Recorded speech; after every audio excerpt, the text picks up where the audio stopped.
Bonjour et bienvenue dans ce nouvel épisode du podcast 3 minutes pour entreprendre. Je suis Émilie Attard, je suis formatrice consultante en création et développement d'entreprises et j'ai fondé la communauté des entrepreneurs, la plateforme digitale qui t'aide à créer ou à développer ton entreprise.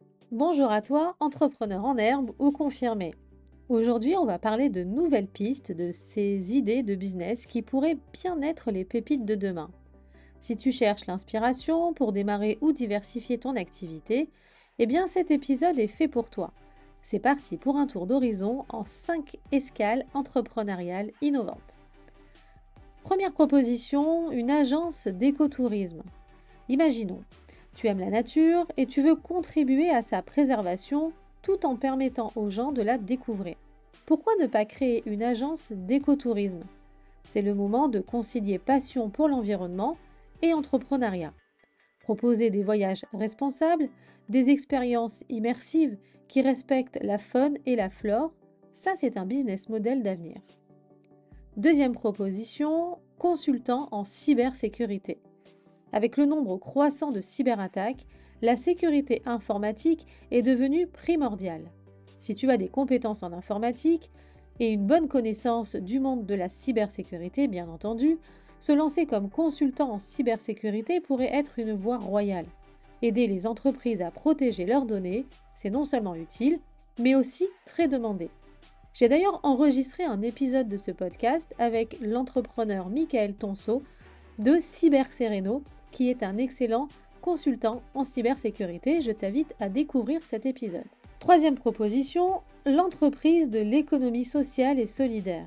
Si tu es motivé par l'idée de faire du business tout en ayant un impact social fort, l'économie sociale et solidaire, c'est ta voie.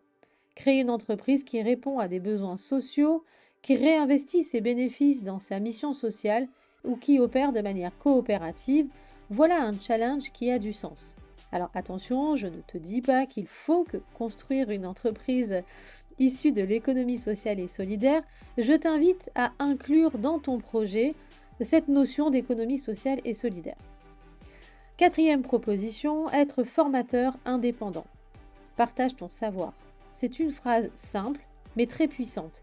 Si tu es expert dans un domaine, lance-toi comme formateur indépendant.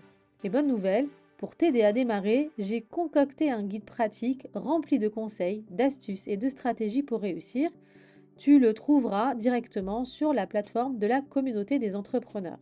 Tu y trouveras des modules pas à pas pour créer ton contenu, commercialiser tes formations et maximiser ton impact. Cinquième proposition, c'est être artisan.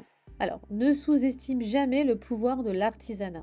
Avec le retour à l'authentique et le fait main, c'est le moment idéal pour valoriser un savoir-faire artisanal.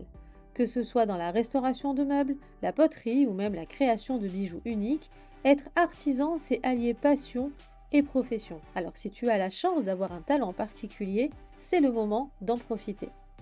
Voilà pour ces 5 idées que je te propose. Alors je l'espère, elles pourront t'inspirer et peut-être même allumer la petite étincelle d'un projet formidable. Si l'une de ces idées résonne en toi, ne laisse pas passer l'occasion. L'entrepreneuriat, c'est avant tout se lancer dans l'aventure en suivant ses convictions. Alors quelle sera ta propre aventure ? On peut en discuter directement sur les réseaux sociaux ou sur le forum de la plateforme de la communauté des entrepreneurs.